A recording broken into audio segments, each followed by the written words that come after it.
Yeah, hit that soundboard. Yeah. Live long and prosper. I was going into Toshi Station to pick up some power converters. Lilu Dallas Multipass. Shut up and take my money. By Grabthar's hammer. What a saving. One does not simply walk into Mordor. X never, ever marks the spot. Winter is coming. You're a wizard, Harry. Stay a while and listen. Hey, ho, Kermit the Frog. Bow ties are cool. So say we all. This is a Play on Nerds.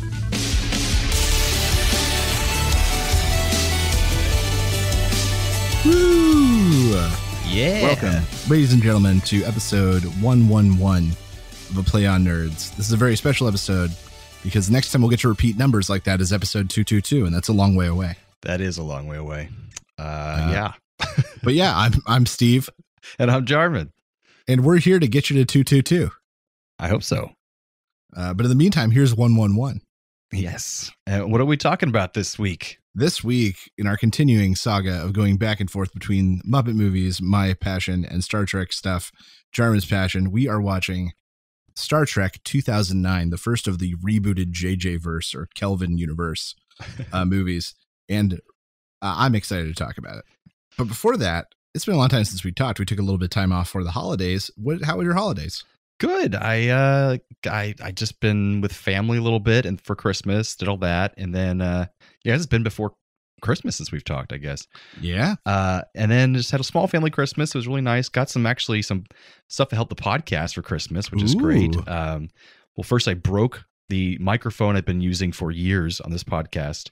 And now I'm using a shotgun microphone, which is funny because in voiceover, I didn't know this until I got into it, that they use shotgun mics for promos and for trailers because they cut through music and sound a lot better than condenser microphones and dynamic microphones.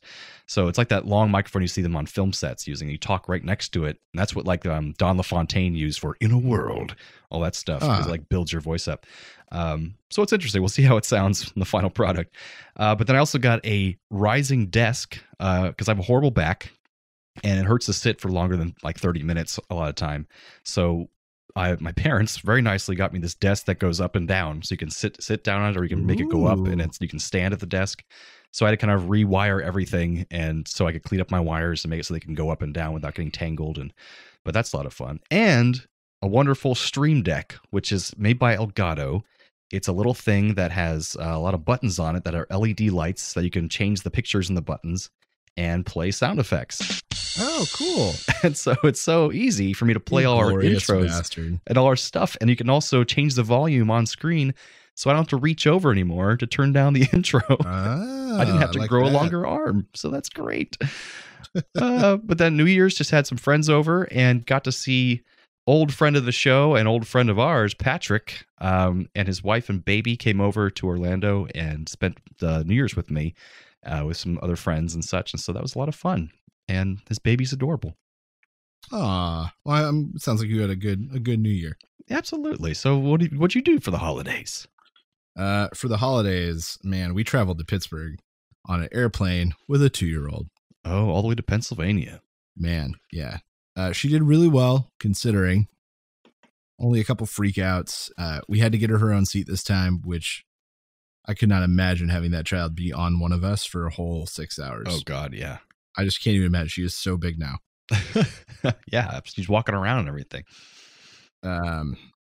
So Pittsburgh was great. Got to see Nana and Pop Pop for Christmas. My brother and his wife and their daughter were there, which was very exciting to get to see all of them. And did Christmas morning proper as like the whole family for the first time. In a long while, right? In recent history. Yeah. Because the last time you were all together was for your dad's retirement a long time ago. Oh, yeah. But I'm talking about last Christmas together, like on Christmas Day. Yeah. Probably a decade. That's hard to arrange. Yeah. A couple days after, a couple days before, doable. Exact day with both families, tough. We did it. It's awesome. And no family fights or anything? No, nothing terrible. Not just the normal stuff. Of course. Joyce did have 2 funny incidents while she was there. So she was playing with my mom's watch because she loves the watch.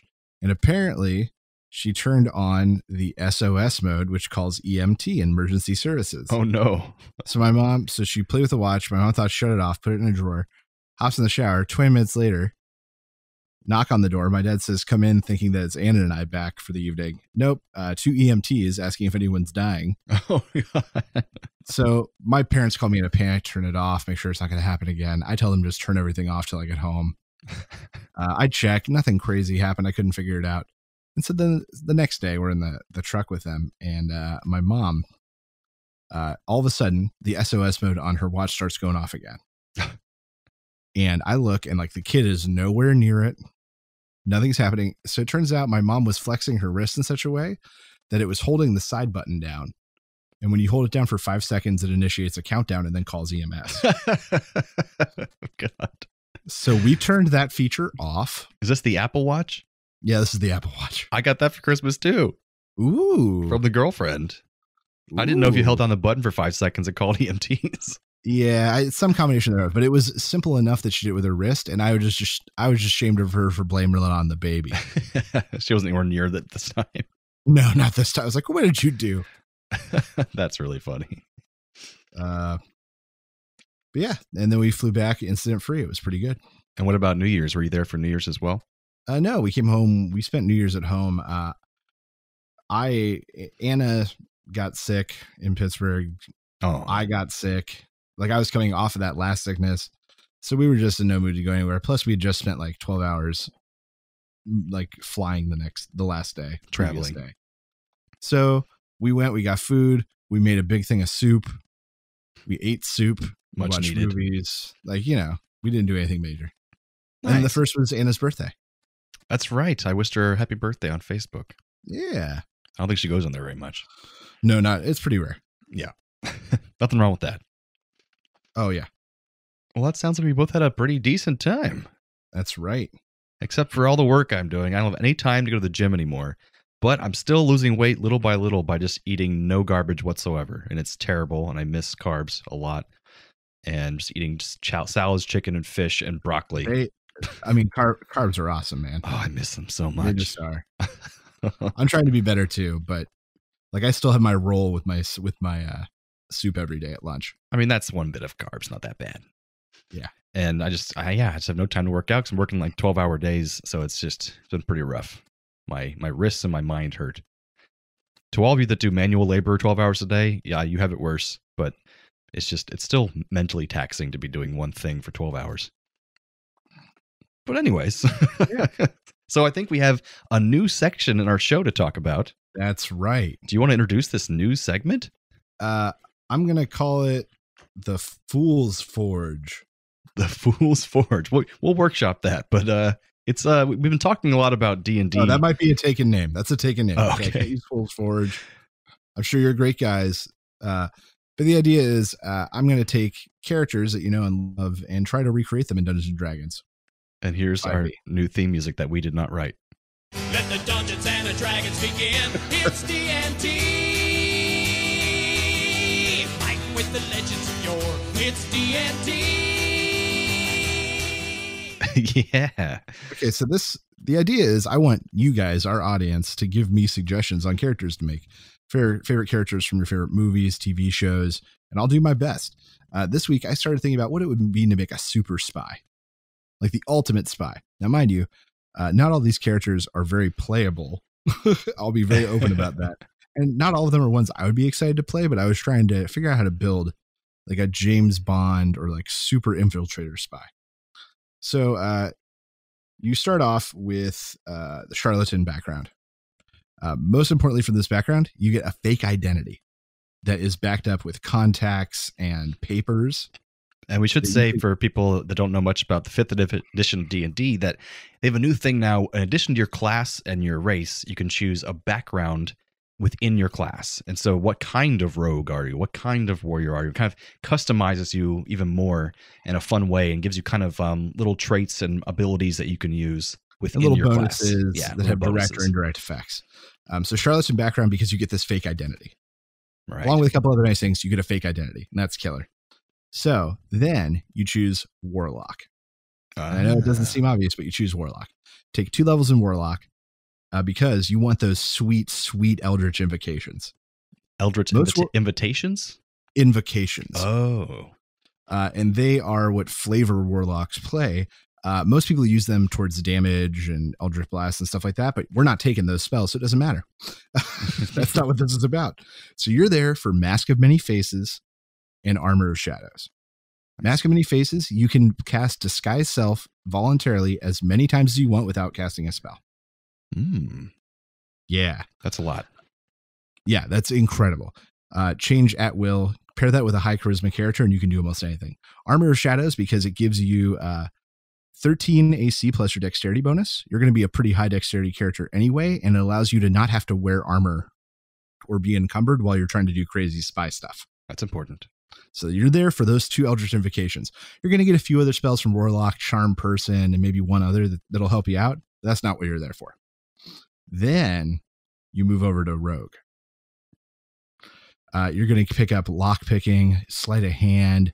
You're going to get double your bonus in one of the main socials: deception, persuasion. This is where you're going to get how you get through the door and how you sneak around. And then here's the kind of the capper. At some point, instead of taking an ability score improvement to make your strength better or something like that, you're going to take a feat, and the feat is actor. And this allows you to perfectly impersonate someone else after having heard them speak. Additionally, you get to roll advantage on any deception or performance check where you are pretending to be someone else. That's pretty specific, but it's what this class would require. Oh, yeah. So, yeah, you're going to be rolling plus 11 on a deception check anytime you're trying to lie about who you are or sneak in under someone else's guise, but you're also going to get to roll an advantage every time you do it. Very nice. So that is my idea of a build for a super spy. And I always want to play characters like that, but in at least the last 10 years, I've been playing with groups that are just full of very intelligent, very well-versed in D&D lore, and very fast on their feet people, and I can't keep up enough. Like, I think I'm a smart person, but I get with these groups and I'm like, I can't play one of these characters in one of these groups because I just can't stay fast enough to do it, if that makes any sense. But they are fun to play. Listeners, Jarman, come up with another character archetype, favorite character from a movie, and I will find a way to try to design them. Right. Like if you guys want us to design a Deadpool character class, we can do that. We can talk about that. Or just bring up anything you want from a movie or TV show, Star Trek, anything. The sky's the limit. Yeah. So let us know. I'll do it or try my best. Absolutely. And does that bring us into some nerdy news? That does. Nerdy news. Hit that button. Yeah. It's time for Nerdy News.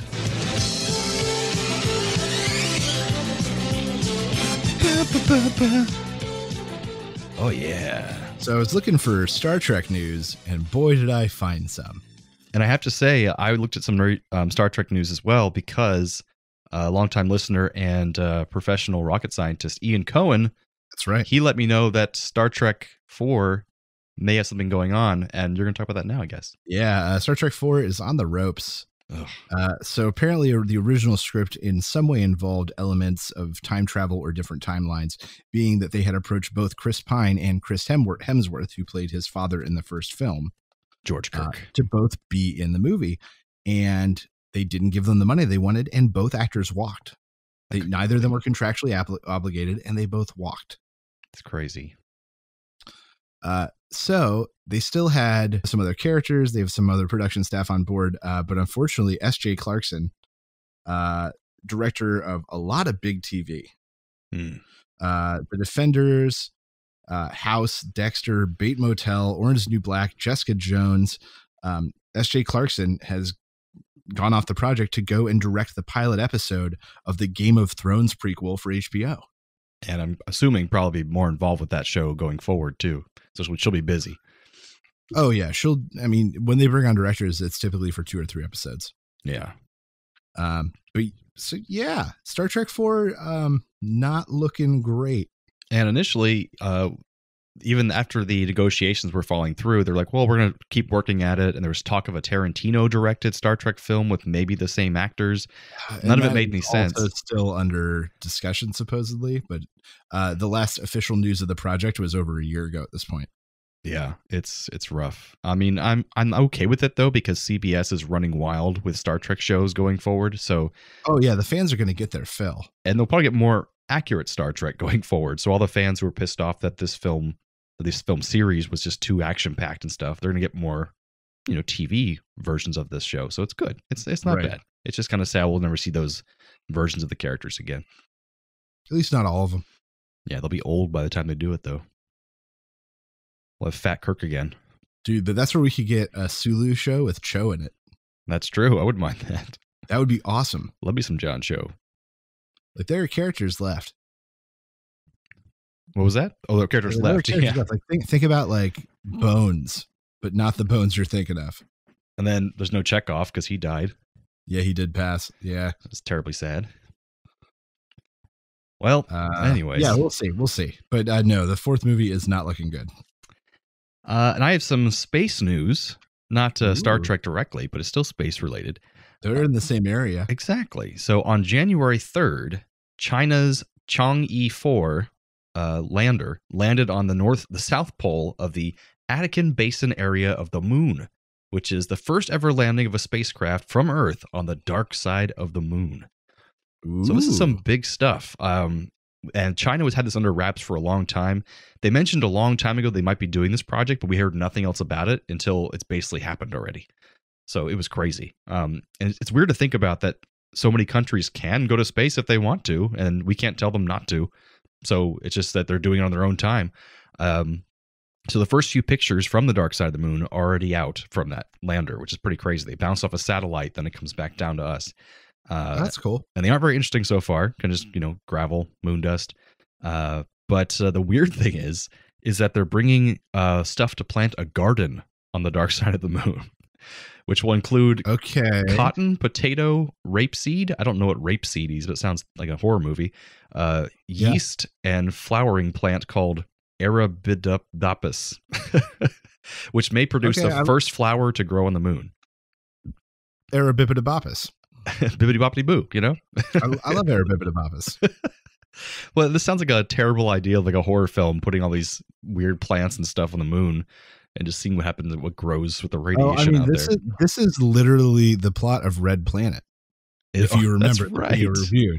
This, like, Tom Sizemore is up there with that rover right now looking at plants. Well, he hasn't throwing weights at Val Kilmer's chest.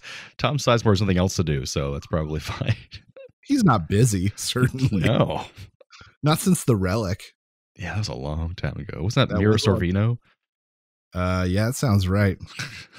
But yeah, China's doing stuff on the moon. It's weird and creepy. And we'll see if they find our hidden moon base up there. Yeah. Because I bet you they will. It's just a Chuck E. Cheese up there. That sounds awesome. I know. We wanted that to be our first exposure to alien life. Chuck E. Cheese. This is what we have to offer. We always knew those Chuck E. Cheese things were aliens. Fucking creepy. Just go home. Well, I think that leads us into our main segment discussion of Star Trek. It sure does. 2009. With this wonderful intro music. I thought it was like, so I want to talk about this beginning of this thing actually, because it actually has a tune you can remember and sing along to, kind of. Well, I know that you've harped before about that there's just no good music in movies anymore, and I think that this is one of the rare exceptions to that rule. Right, it's Michael Giacchino, who's done a lot of stuff since then as well. Like, I think the Avengers theme has also done that. There's those sort of recognizable tunes, but very few. Yeah, they'll have like 1 second maybe of like, oh, I remember that, and that's done. You can't hum it or anything. So, but I've had that tune stuck in my head for a while, on occasion, just pop in my head, because it's a tune, for God's sakes. So that's true. That was the first thing I really liked about this movie. It starts out with that song. But yeah, this is the first entry in the JJ verse of Star Trek films. And I remember this came out, all the Star Trek podcasts I was listening to were a TV saying this was not real Star Trek and this is bullshit and it's too action packed. And I thought this is the resurgence of Star Trek. And look what we got now. 12 Star Trek shows coming out. So it was. Right. I was right the whole time. Well, the franchise certainly needed something. The Next Generation films had fallen flat with the previous two. Whether you like them or not, they were box office failures. Absolutely. And they needed something big. JJ at the time, so hot. So hot right now. Coming off of Lost and a couple other big projects. Alias, wasn't that him too? I think so. Yeah. And then to find out he was popped onto this was so exciting. Yeah, absolutely. But we start off with this crazy in-your-face action sequence in the beginning. It's the USS Kelvin, hence the Kelvin verse that this became. Which is his father's name or his father-in-law's name? Oh yeah, it was JJ Abrams' grandfather was named Kelvin. There we go, and it pops up in all of his productions. Apparently, just like Greg Grunberg. But anyways, so it's the ship that George Kirk, his father, is the first officer on. And his mother is on the ship as well, pregnant, very pregnant. But we don't know that till a little later. And there's a captain who I didn't catch the name of. I'm sure people will yell at me for not knowing his name, but he's a cool actor, bald guy, playing the intense captain. And suddenly this giant thunderstorm happens in space, and this giant Narada spaceship comes out, headed by Nero, the Romulan from the future. And this giant spaceship, just for the note, I think you brought this up, is a fusing of Romulan and Borg technology. Right, and that's like apparently barely canon because it's in some comics and like they haven't really talked about it. Some mention. But doesn't matter. It's in my canon. And it makes a lot of sense, and it actually helps along the whole why everything looks different from that point forward in the Kelvin verse, because they apparently scan the Narada when it comes out. As the shuttles are leaving the Narada, they scan it, and they get all the technology information readings from there, and they're able to increase the technology at the time. And so 25 years later, when Kirk's grown up, everything looks totally different than it did in the original series because they built technology off what they found in the Narada. So I kind of like that idea. Huh. Yeah. Okay. So it's destroying the Kelvin easily, going right through their shields. Nero calls the captain over, asks about Ambassador Spock, who captain has no idea, and that's when Nero realizes he's in the wrong timeline. That's right. And so they set off to kill everybody. Kirk's dad is supposed to put it into autopilot, and autopilot gets disabled, so he has to be the captain that goes down with the ship. And the whole time he's talking to his lovely wife over the intercoms while she's giving birth. And she gives birth to her child right before he's about to slam into the Narada, and they decide to name him James after her father. And then Tiberius, his middle name. How about after your dad? Tiberius? No, that's the worst. Yeah, I love that. That was a good line. That was a good line. And I thought this scene, under any other person directing it and writing it, the Robert Orci and Alex Kurtzman, it could have been really cheesy and over the top. There's too much going on. Like, what are the chances of all this crap happening right at the same time? But they pull it off, and it just works. I liked it a lot. Yeah. So... Oh, and another great part is someone flies out into space, and as soon as they go outside of the ship, it's completely silent. And that's a big thing in space films they never talk about, is like it's silent in space. So that was kind of neat. So I don't know. Somewhere in here we get a young Spock. That sound right? Not yet. I think they go right from there to a young Kirk, little kid Kirk, who's stolen a car. His stepfather's car. Right. And he's driving off into the desert of Iowa. Why there's desert? I don't know. But, and he's being chased by a cop, and he speeds up. He's going to fly off the cliff, but he decides to turn the car last minute and jumps out of the car. Car goes flying off the cliff. Cop says, "What's your name, citizen?" And he says, "I'm James Tiberius Kirk." And it was pretty lame. And the guy who played his stepfather, is the voice of the guy who played Matt Parkman on Heroes. I don't know his actual name. Greg Grunberg. Yeah, there we go. He's one of JJ's like Lucky Charms that JJ puts in everything. Every movie. Star Trek universe, Star Wars universe. He's all over the place. Yeah, he's basically like playing the equivalent of Porkins now in the new Star Wars movies. But yeah, I thought that sequence was unnecessary though. It's just like, or they didn't do it very well. It was kind of cheesy. And like, why is he driving a car off a cliff? Like, what the hell's wrong with this kid? I get it. He's adventurous and rebellious, but it was just like, it didn't work very well. Yeah, I think the whole point was like, he's a troubled youth. Look how troubled he is. Ooh. Um, Then we go to Spock. okay, so yeah, then we cut to like young Spock at Vulcan school, where they're in like pods answering rapid fire questions on hologram screens. And young Spock gets approached by 3 bigger Vulcan kids who are there to insult him about his mother being a human. Right. And this whole aesthetic and scene was basically pulled right from the animated series from the 70s. It was like the same clothes and everything like that, and then being a kid in the academy and in those pods learning. So it's pretty cool they pulled that from the animated series, which is crazy. No one's seen that. So it's kind of neat. Yeah. And he gets really upset at them for making fun of his And then mom. he hurts one of them real bad. And so he goes to Sarek, his dad, and his dad's like, "You need to learn how to be whatever you want to be, son," kind of thing. Was that about accurate? Yeah, sure.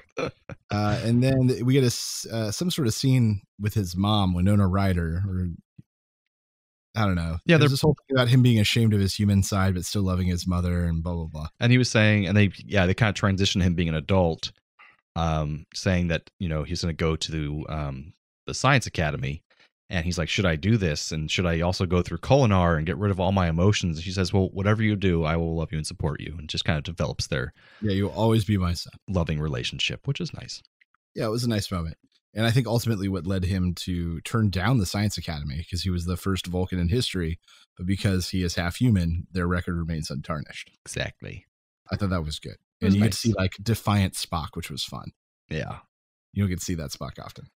And then I think it's when we cut to a rebellious, even more rebellious, Captain Kirk, not Captain Kirk, just James Kirk in a bar, getting into a fight, hitting on Uhura. You get a reference to Slusho Mix. Slusho is another big JJ thing. Oh, is it? I didn't realize that was. Yeah, Slusho. Weird. And he's getting the crap kicked out of him. He's a good brawler, but he's getting the crap kicked out of him. And Captain Pike comes in, breaks up the fight, and then recognizes Kirk from his father's name and convinces him to join Starfleet ultimately. Right. He's like, I love that line. He says, your father was a captain of a starship for 12 minutes. He was the best captain I've ever seen. I dare you to do better. 700 people. Oh, yeah, that's right. He saved 800 people. I dare you to do better. So then the next morning, he's driving a motorcycle out to the shipyards, which is the one thing in this rebooted universe that annoyed me is that it doesn't make a lot of logical or scientific sense to build these giant ships in the atmosphere. We've already kind of figured that out in modern times, that if we ever did that in the future, we would probably be built them in space. Yeah. In space, yeah, because just the weight to get them out of the atmosphere were ridiculous. So I don't know why they decided to change that. They could have somehow made that in space, but I don't know. It was it looked pretty. So then we cut to you get to meet McCoy on the shuttle. Doctor who recently divorced and his wife got the whole damn planet in the divorce. She only left me my bones. And they're fast friends. And they said that's like one way they could have, why he calls them bones. But the other thing was from the original series was that they used to call doctors Sawbones. So that was like the nickname Bones. That's how he got it to begin with. But okay, either way, it's fine. So 3 years later, I think Kirk is taking the Kobayashi Maru. Yeah. For like the 3rd time. And it's a big deal because no one takes it for a 3rd time. Damn it, Jim, why are you doing this again? And he ends up beating the Kobayashi Maru and basically cheating. Mm-hmm. And apparently Spock designed the Kobayashi Maru. He's very upset about this, that someone cheated. So he gets in front of the council headed by Big Mama's house. What's her name? What's the guy's name? Oh, Tyler Perry. Tyler Perry. So yeah, Tyler Perry. For some reason, making a cameo. Merry Christmas. Happy Halloween. So I've never seen any of those movies, and I'm okay with that. Check out Big Mouth. Big Mouth season 2 is real good. I did see that. Tyler Perry, real good. I did see Big Mouth season 2. Was he in it? Season 1. Merry Christmas. Yeah, he where he like appears. Yeah, it's good. That's funny. I forgot about that. Never forget. So yeah, Tyler Perry. And they're about to reprimand him and decide what his fate should be as for cheating the test when they get a notice that Vulcan is being attacked. Yeah, they get a distress call from Vulcan. And with all their regular men engaged in some other system and some other conflict, they've got to send all the like fresh recruits. Right. And so they all go out to get assigned to different ships. And Kirk is not assigned to a ship because he's still in the middle of being reprimanded, so he's on leave. And Uhura is going to get signed to the Farragut, and she's pissed off because she wants to be the Enterprise, the flagship. So she talks to Spock and yells at him saying, "I'm your best student, put me on there." And this is where you start to realize that her and Spock have a relationship. Exactly. A little weird, kinky. And then, so Bones, being the good friend to Kirk already, injects him with a vaccination for a virus, which will give him some of the symptoms so that he can get him on board the ship for medical treatment, which is a really funny sequence. It is a great sequence of him giving him injections for different things, and Kirk having different allergic reactions than him giving him injections to take care of the allergic reactions. He's like stabbing him in the neck, and he's like, "Will you stop doing that?" What's happening to me? Do you have numb tongue? Numb tongue. Numb tongue? I'll have something for that. Ow, stop it. That's great. Yeah, that's a good scene. All while Kirk is trying to tell them that the thing they're going to respond to in Vulcan, he hears that came out of like a lightning cloud, and he's like, "Oh, crap. Storm. Yeah, that's the same thing that attacked my dad's ship." And he remembers that Uhura had just said earlier that she heard over communications that 47 Klingon ships were destroyed just recently by Romulans, of all things. So the Enterprise arrives into an ambush, effectively. Mm-hmm. As he was telling them it was happening. Yeah, as he was telling them it was happening, they come out, ships are blown up, ships are torn apart, the Narada is tearing through them like crazy. They stop when Nero recognizes the Enterprise and says, "Spock's on that ship. Don't blow it up. I want to get the young Spock." So because he wants both of them to watch, both young and old Spock, to watch the terrible thing he's about to do. Right. And before this, they have a lot of fun moments when they're first taking off with the ship and everything with Pike. Doesn't know who Sulu is because he's like, "Who is this new guy?" And he's like, "Oh, I'm Sulu." And he tries to he tries to punch it to make the Enterprise go off, and it just stalls. And then he has to have Spock tell him how to take the emergency brake off, basically.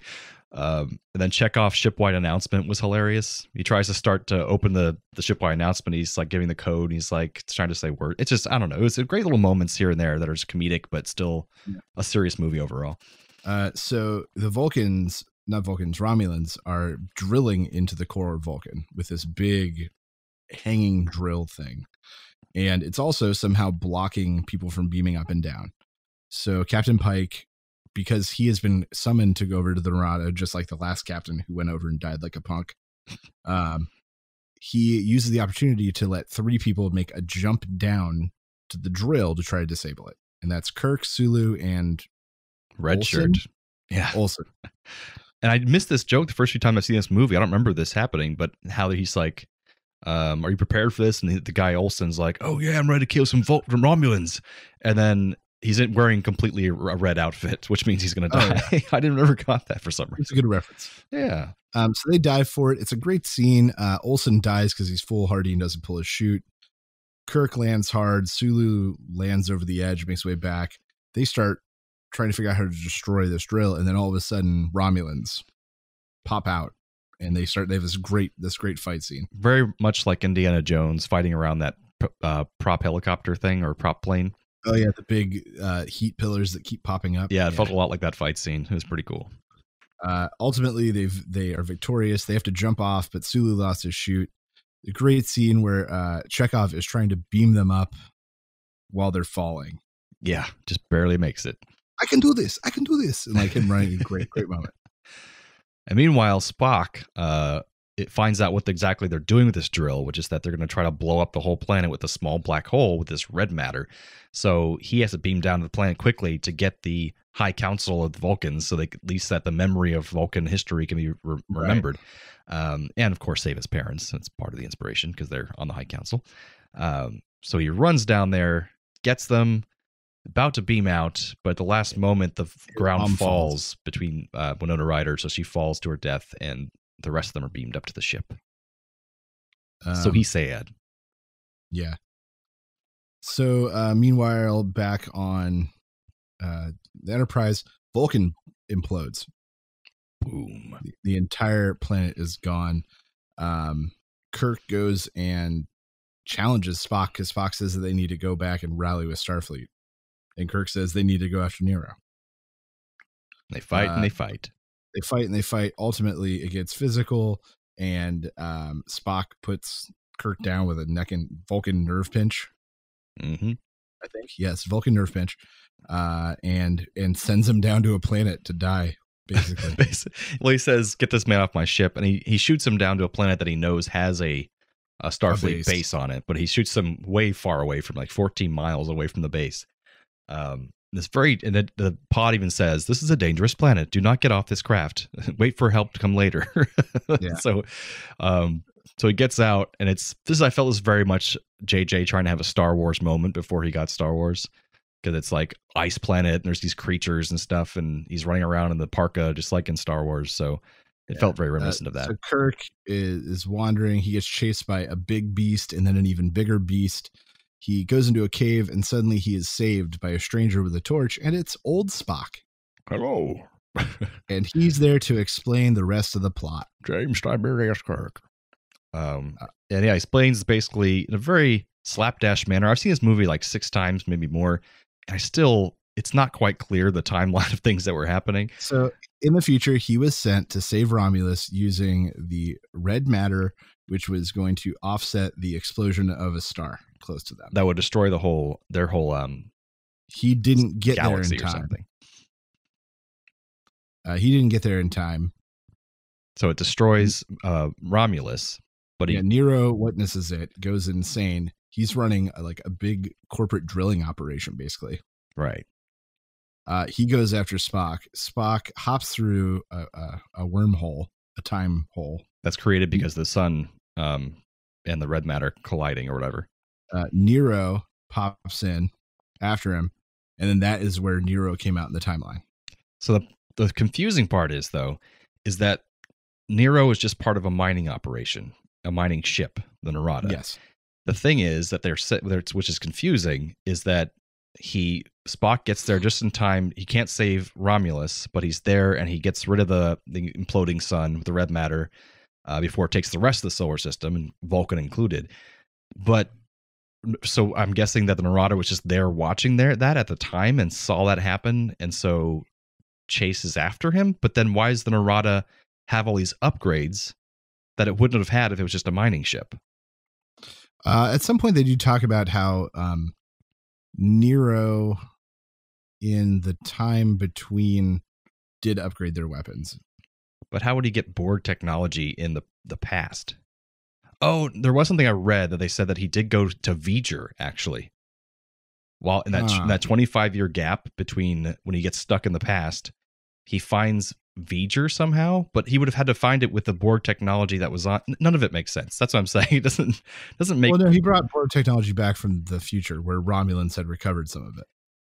So he already had it on his ship before any of this happened. Yeah, his ship is a mix of Romulan and Borg technology, even though it's just supposed to be a mining ship. Yeah. Okay, that's the weird part. I thought was strange, but I guess it could make sense. Right. But there's a lot going on in his exposition, as you said. Yeah, there's a lot going on. He gives a mind meld to Kirk to kind of give him all his information in a very economical manner. Both Spocks had to watch their thing fall apart. He encourages Kirk to go back and challenge Spock and try to become captain in like a really shystery way. And then that's when they go to find the Starfleet base that's on Hoth. It basically is Hoth, yes.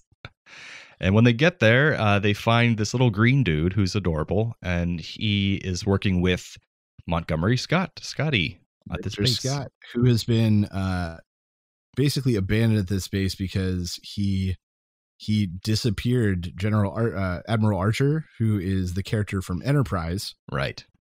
Scott Bakula disappeared his dog in some sort of warp experiment. That's right, by accident. So he gets banished to this base out in the middle of nowhere as punishment. Which I guess was like another timeline change somehow, but who knows? Right.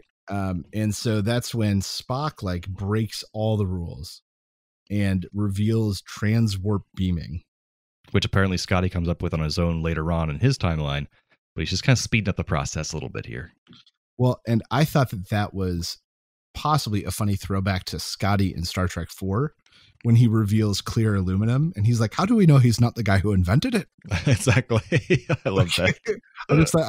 That might not have been a direct callback, but it felt that way. Yeah, that's true. I can see that. It was great. So they have to send back Scotty and Kirk to the ship, to Enterprise, which is currently in warp, on its way back to Earth to rendezvous with the rest of the Armada, but it won't get there in time and Earth will be gone.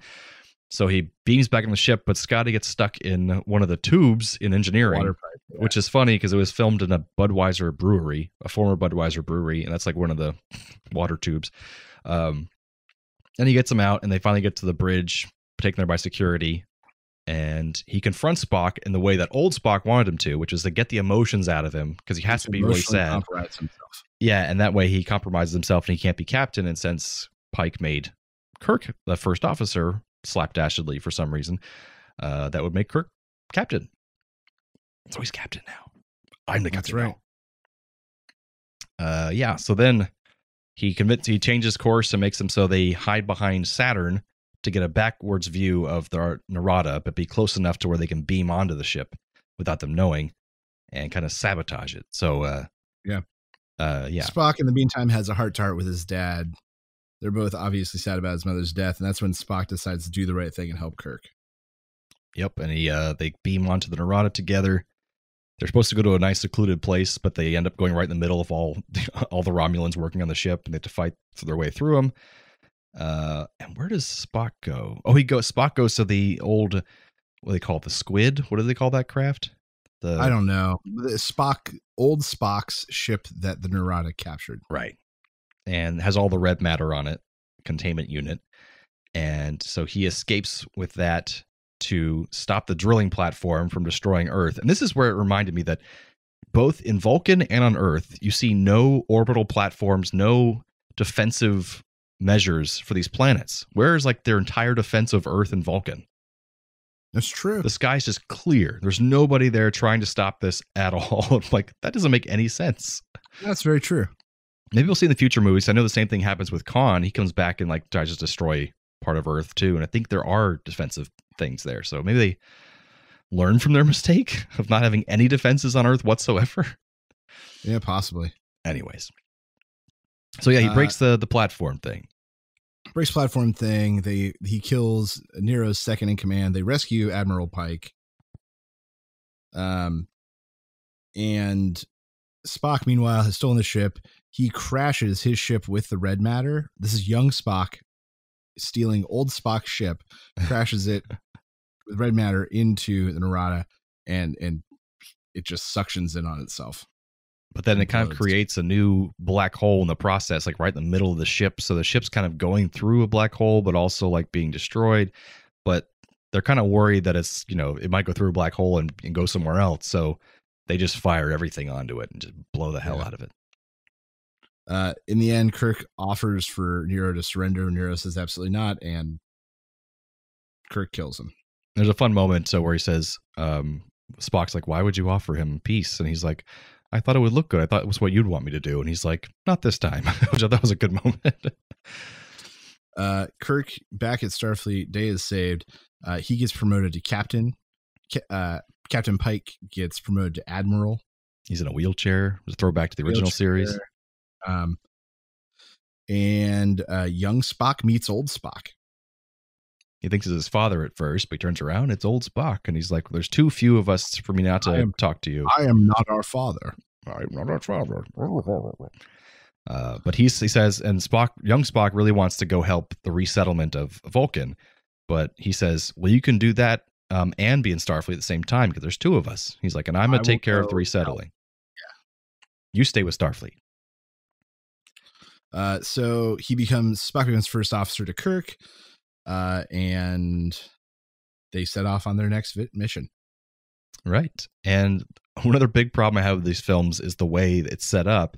It's so weird that they would make and leave Kirk as the captain of their flagship vessel when he just graduated Starfleet, like Academy. And so, because that's not the way it happened in the original series canon. Basically, he was in the graduate, went to the Farragut for 8 years, or 4 years or 8 years, and then eventually got his own command on the Enterprise.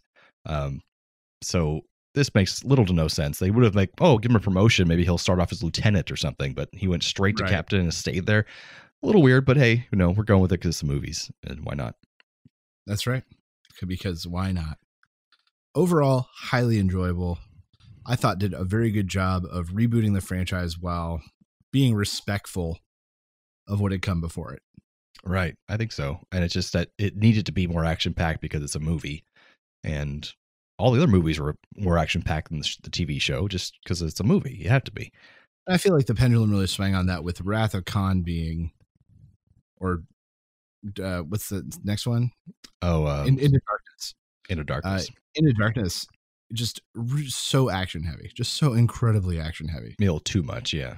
Too much. And then they pulled back a little bit in Beyond, which I appreciated. And I think we'll get there, but Beyond, I feel like, is the most, it's settled in and accurate towards the feeling of the original cast. Like you get a lot of those great character moments, but we'll get there. So what do you think of Nero, the villain? Not the best villain, certainly. And you're right. The clouding and cutting around his backstory and story elements that were obviously cut or meant to be explained further really was a detriment to him as a villain. Yeah, because you get only really fast snippets of his motivations and what the hell he's doing and where he came from and why his ship is so great. For the last 27 years and that kind of shit. And there was those cut scenes apparently of him on he got arrested after the first battle because the ship was damaged from the Kelvin running into him. So the Klingons captured him and his crew and put him on a prison planet for 20 years, Rurapente, and they had Klingon scenes for the first time that were cut, so no one even saw Klingons till the next movie. But it would have given you more info about this guy, anything. So that was kind of unfortunate. But I think he did a good job acting it. It wasn't badly acted. No. I thought it was perfectly fine.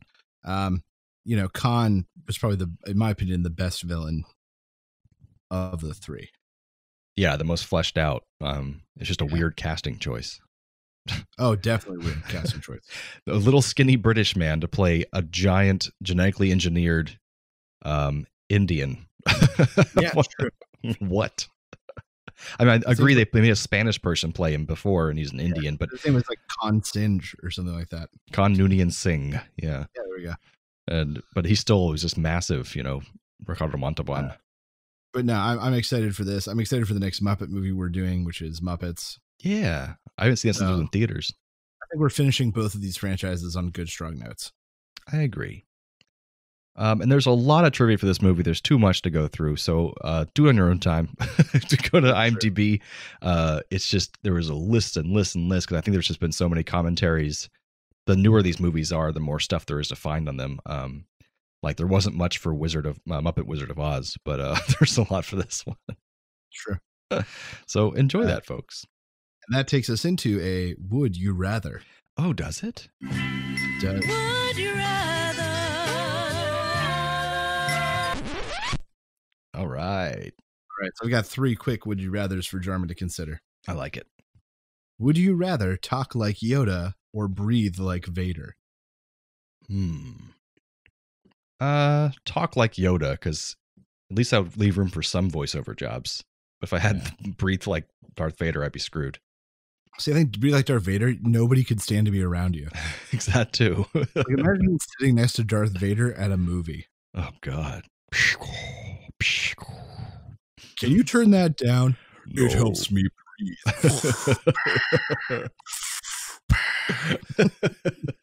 I remember end of Star Wars when he's dying and he's like it's going faster. When he has sex, it'd probably be just like that. Oh baby. Oh yes. Do you need your inhaler? I'm fine. He really shouldn't smoke. I don't. So I'm going to go also with talk like Yoda. All right, good. Because people could at least stand to be around. All right. Would you rather fight 3 7-year-olds or 3 70-year-olds? So 3 7-year-olds or 3 70-year-olds? That's right. I'd rather fight 3 7-year-olds because I feel less guilty about partially injuring them and being able to, I'm more capable of just subduing them to make them stop.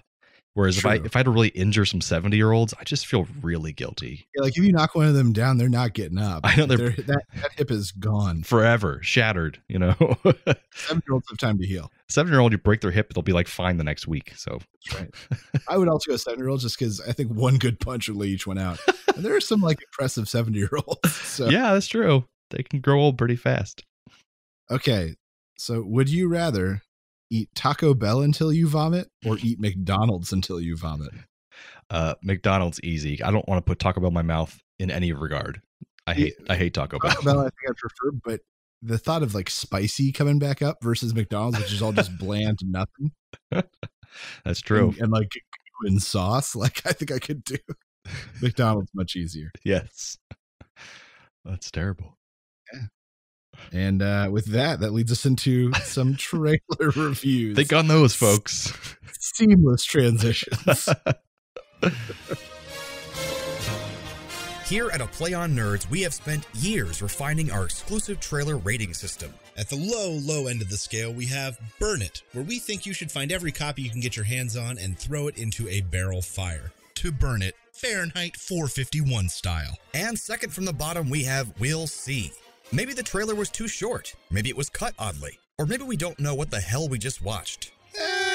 We'll see. Up next, we have Give It a Buck. Whether you hit a Redbox, a dollar movie theater in the bad part of town, or a cheap online rental, give this movie a buck and enjoy it without breaking the bank. And at the top of our rating system, we have Shut Up and Take My Money. The wallets have been charmed out of our pockets, and we are ready to make our hard-earned cash disappear. And that's our patent-pending trailer rating system for A Play on Nerds. That's right. So this week we have two interesting movies, both of which I can't really tell quite what they are, but in very different ways. That's true. First, we have Disney's Artemis Fowl. Our world has never been in more danger. Human greed is what drove us underground all those years ago. To escape from your rapacious appetite. I warn you, boy. You are not prepared for the truth. Behind what you seek. Now you will believe. Artemis Fowl. Oh, you will believe.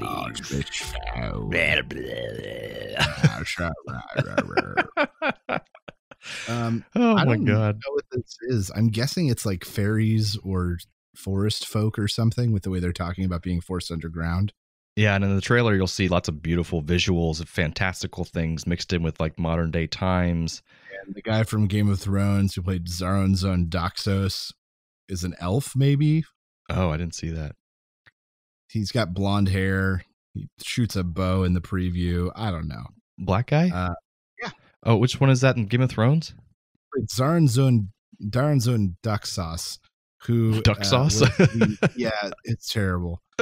He was the rich guy in Karth who tries to entice Khaleesi, and then his vault is empty and she locks him in. That's right. Okay. So yeah, him. He's in it. He looked cool. Yeah, it looks cool. I don't know. Like, I don't know what this movie is. I got no clue.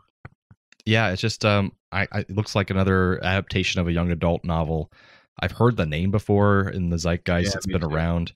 But it just looks really pretty. And I know this is just a teaser, so it won't tell us very much. But I'm also going to say that Disney, their last two live action films that weren't part of something else or a remake were The Nutcracker and Wrinkle in Time. And they both failed at the box office, kind of failed considering, and failed critically. They were both panned. So they're not on a good streak right now for their non-Marvel, non-Star Wars films. So I don't know. So I'm going to give this we'll see. Me too. That's what I gave it. Because I don't know enough. Maybe a longer trailer and someone who's not in my voice, I will like it. So the second movie we have is Jordan Peele, who made Get Out, and you might know him from Key and Peele, the comedy duo. Oscar winning. That's right. Jordan Peele. Because he won Best Director, didn't he? I don't know, or best original screenplay, maybe. That might have been it. Yeah. He's making another horror film called Us. And I'm not playing the trailer just because I tried cutting something that didn't have nothing in there. It's just a lot of noise. And the beginning's really fun and cool, but there's not much dialogue. But it's basically, you have a family in a car and they're listening to music and they're singing along and having a good time. She's trying to teach her kid how to keep rhythm with the song. And there's like a girl and a boy. And they go meet these white friends of theirs on the beach who are really like pretentious sounding. And then they go to stay in this like rental place, and this family approaches their home and it looks just like them. And so the whole premise you get from the trailer, weird masks and they kind of look like them, but I mean, it's played by the same actors, you can tell, but they look off and weird, and they're attacking them and trying to kill them basically. Yeah, in some way, or take them, or who knows. But I'm going to give this one a shut up and take my money. I did too, because Oscar winner Jordan Peele, like that should be enough. And Get Out, which is so different and interesting and cool. I expect more of the same. And this last scene in that trailer freaked me the hell out. So I definitely would watch it. I don't want to give anything away, but man, it was creepy as fuck. But yeah, I will see this movie. Shut up and take my money. Shut up and take my money. Take that. So I guess that brings us to some radical recommends. Yeah, it does. Oh, okay. If you have the means, I highly recommend picking one up. What do you recommend I do? I recommend Pleasant. So what you got for us this week, Steve? This week I have something that we found on Amazon Prime Video, and it's a show that we love, we've loved, Kitchen Nightmares with Gordon Ramsay. Uh-huh. But there's a UK version. Even though he's from the UK? Yeah, but this is the show that he launched in the UK, not the US version. Like the original one? Yeah. So it's him going to places in England and Ireland and Scotland. Nice. And doing the same shtick. But the cursing in it is brilliant. He says things to these business owners that if he said them in the US one, like he would be kicked out of every single restaurant. Oh my God. Europeans, or specifically UK folk, apparently relate to each other very differently.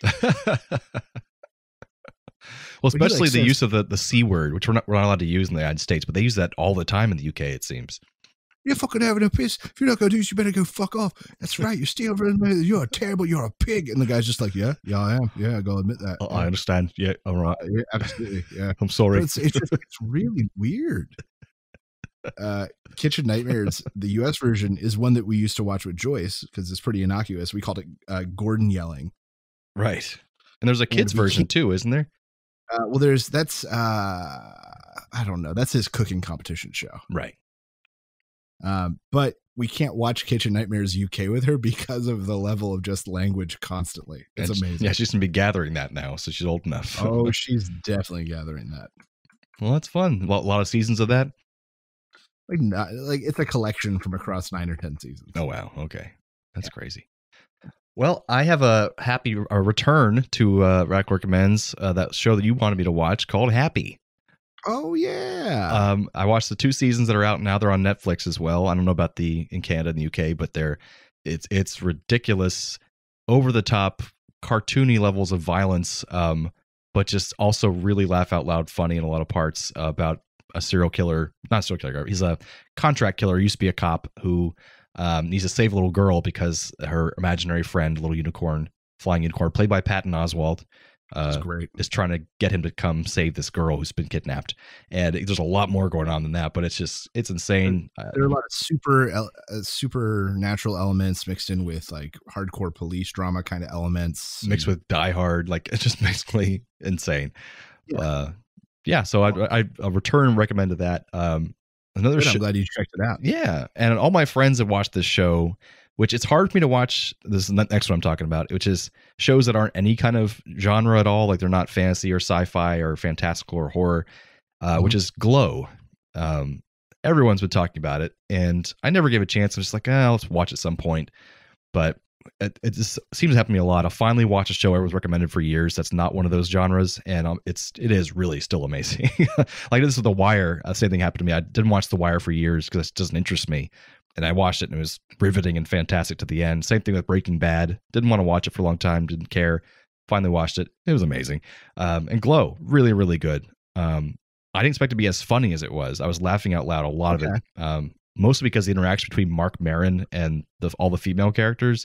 He is just so sarcastic and hates life and hates people so much in that show that it's just really funny to hear him interact with these like glittery, happy people. And it's based off a true story. A lot of changes and exaggeration from the true story, but it's still really good. Yeah. Alison Brie from Community and Mad Men is in it, and the rest of the actresses not that recognizable, but Mark Maron's great. So also on Netflix, it's 30-minute episodes, 2 seasons of 10 episodes each, so 20 episodes.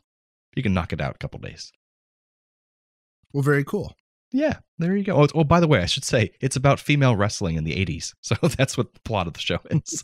So yeah, just in case you're interested. That old chestnut. That old chestnut.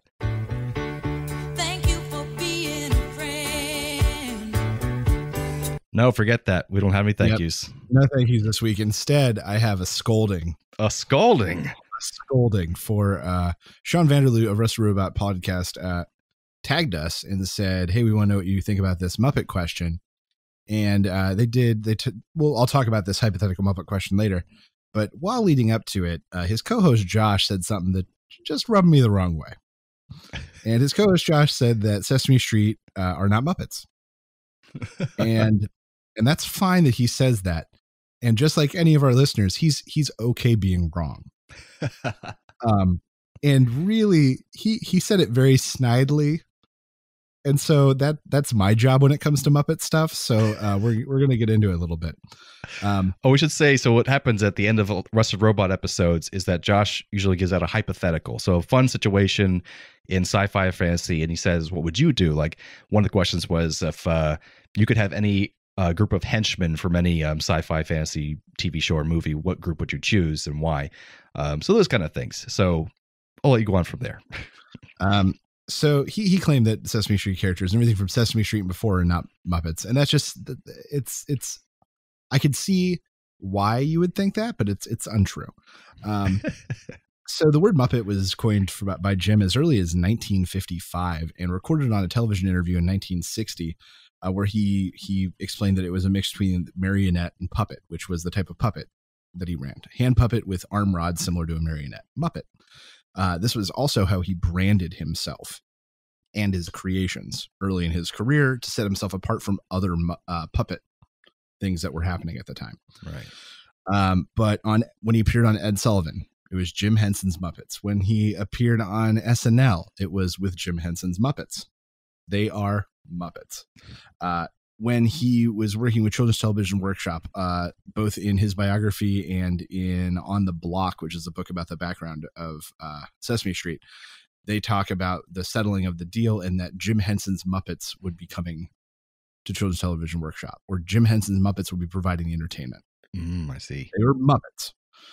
Additionally, if you watch the end credits of the Muppets, if you watch the Muppet Show, Sesame Street as recently as 2017 and Fraggle Rock, all of them feature the Muppet Performers, or featuring Jim Henson's The Muppets, or Muppets by Muppet Supervisor Foz Fazakis.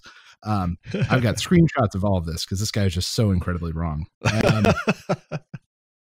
What about the Dark Crystal? Are those Muppets?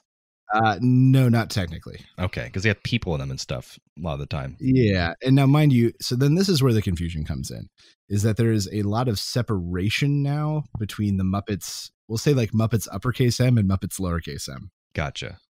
So the things, Fraggles and the Sesame Street character, they're Muppets. That's what they were created as. They can be called any other thing, but a rose by any other name is a Muppet. So then you have the Muppets uppercase M, which is the Muppets associated with the Muppet Show. Well, I could see him rebutting this already, saying, well, that's what I meant, the uppercase Muppets, and throwing out the rest of your whole argument just now. Well, that's okay. I mean, but he has to clarify, though. That's true. He has to clarify. And mind you, as I said, there's a lot of reason for confusion. When the Henson family sold to Disney in 2004, Jane, it said she wrote a letter, but really her and a lawyer wrote a big letter wherein they retained the copyrights to early Muppet characters, including what they call the before Muppet Show characters, including the characters from Sam and Friends and the guys from the Wilkins Coffee ads, and copyrighted all those and basically said, you own these characters. She put in clauses surrounding that they couldn't make sequels to the Christmas toy and Emmett Otter's Jug Band Christmas, and that they had to take Kermit out of the intro of both. They put in rules where they couldn't mess with Sesame Street. Disney could not mess with Sesame Street or Sesame Street characters because they're Muppets. Yes. Now, mind you, at the time that verbiage had changed because they were Sesame Workshop puppets characters, because it was no longer Children's Television Workshop. Oh, so as I said, there's reason to be confused. Additionally, all the SNL puppets are referred to as SNL puppet characters in legal documentation by Jane Henson, where she basically said you can't call them Muppets. You cannot refer to them as Muppets. Oh, so later on, this was all clarified. Yeah, this was in when they signed over in 2004 to Disney. Gotcha. So, yes, Josh made a point that through legalese and renaming and redistricting, they may not be considered Muppets anymore from like a TM point of view, but Fraggles, Sesame Street characters, Muppet Show characters, they were created as Muppets. So basically, you could say that's what any marionette / puppet is a Muppet. So yes and no. The issue is that you have puppets like Cookie Monster, which was hand driven through and through, or Big Bird, which had none of those elements. They are still considered Muppets because while it did start as the type of puppet he specialized in, it became a branding. And even in '83, Jim Henson tried to go back on what he'd been saying for years about the marionette puppet things. He's like, I just liked it. So we kind of went back on it. Once again, there's a lot of reasons to be confused, but those characters were born as Muppets. And they will die as Muppets. That's what they are. So they can be included in this hypothetical, which we are going to discuss. Technically, yes. I did not. Okay. because while he was wrong, he was very specific about his intention, which is important. Okay, so now that I'm done scolding Josh, I'm sure you're a sweet guy. We can get into it sometime. Let's talk unarmed and armed combat among the Muppets. So explain what the hypothetical was to begin with. Who would win in a death match between all the Muppets? And there were two categories: unarmed, meaning just with their physical prowess, and armed, meaning stuff that was appropriate to them as a character. Right. That's how I took it. Like not just a random machine gun. Right. Or like one of the dog cities with a machine gun. Makes no sense. Right. So unarmed, I have got three main candidates, and that's Piggy, Animal, and Sweetums. Mm-hmm. Piggy has been shown to be prone to violence in the hand-to-hand form in the form of her karate chops. She certainly is probably one of the most violent characters in the Muppets as far as what's been shown. You have Animal, who is vicious, has been shown to attack humans, and in The Great Muppet Caper actually bit through part of an iron gate. That's right. I forgot about that. And then you've got Sweetums, who in the Muppet movie you watched pick up a car very easily and move it. And then in Muppet Treasure Island, where I can't remember if he swung a cannon or a tree. Incredibly strong, capable of violence. Big dude. And ultimately in the hand-to-hand, I got to give it to Sweetums. That makes a lot of sense. Now, I will say one of your candidates, Miss Piggy, on subsequent episodes of the Rusted Robot, Josh has said that she's been proved herself to be a coward, and that's why she wouldn't win in hand-to-hand combat melee. Because in all situations where something important happens, she just runs away. Emotionally, yes, but physically, she never backs down. That's what I was saying, because like even the last movie we watched, with Joan Cusack, she's the main villain. She just goes right there and fights her at the very end. And in the Muppets, she fights the Miss Piggy replacement, which we'll talk about in the Muppets. Oh, okay.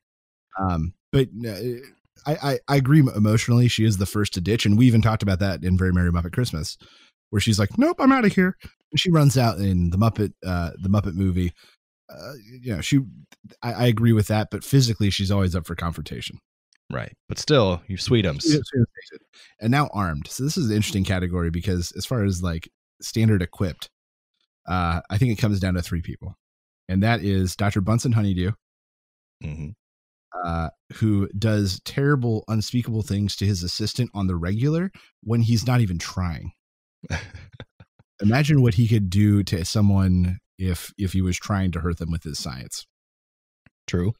So him, Crazy Harry, who is a kind of funny character who pops in from time to time, who has an explosion plunger and just sets explosives all over the theater and blows them up. Oh, we want to think about that one. Yeah. Crazy Harry. And he blows it. It's great. He's dangerous.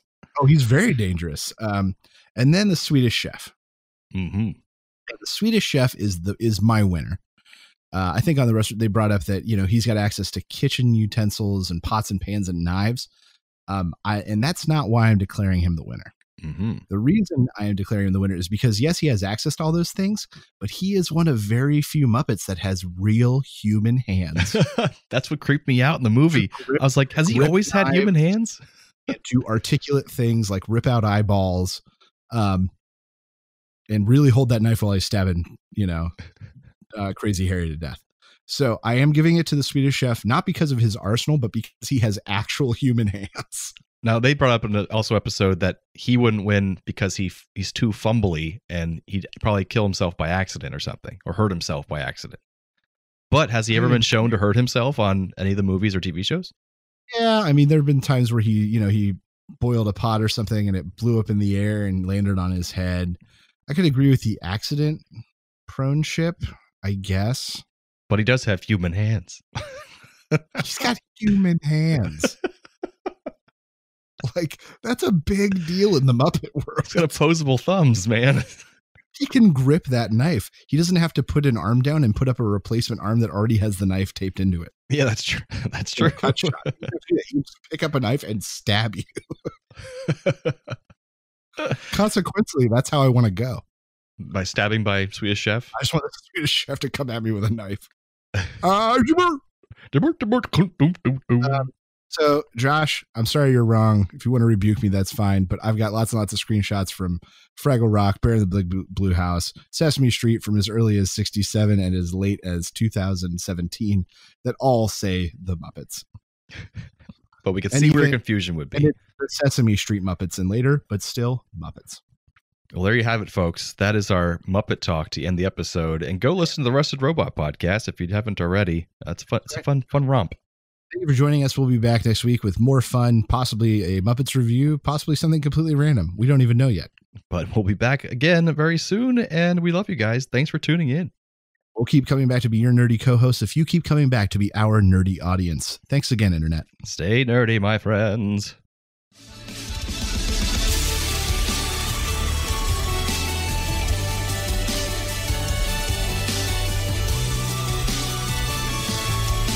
Thanks for listening to A Play on Nerds. Find all of this content and even more nerdy news, reviews, and fun at www.aplayonnerds.com. Be sure to like us on Facebook and follow us on Twitter so you know the exact second we release new podcasts, articles, and other nerdy content. We know you're impatient. Subscribe to us on iTunes, Podbean, Buzzsprout, Podomatic, and whatever the hell else you use. Also, please leave us a rating and review on your chosen podcast platform so we can be discovered by even more nerds like yourself. However you do it, check us out. And how.